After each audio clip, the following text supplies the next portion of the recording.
जय जगन्नाथ आज्ञा गोटे छोटिया कथा आजिकल कलिजुगर बहुत मनीष अच्छा जे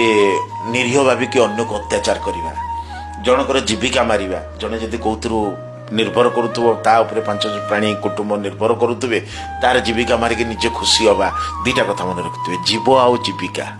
ये दीटा जिनस यदि कहारी आपण नष्ट करूचंती बा कहार नष्ट करूचंती ताले मने रखंतु आपण क्षमा नाही आज्ञा एमिति किछि लोक अछंती अन्यर कष्ट देखिकी से निजे बहुत खुशी होती से बहुत आनंद अनुभव करती आज्ञा अन्यर भल देखिले तांको जेलस फील हुए से ईर्षा परायण होती कारण निजे तो किसी करें कि अन्यर भल भी देखिपारे देखले सह्य करें आज्ञा गोटे कथा मन रखिथे जीव आ जीविका दीटा नष्ट करदे सत किंतु भगवान द्वारा दि जाता शक्तिभेद बाण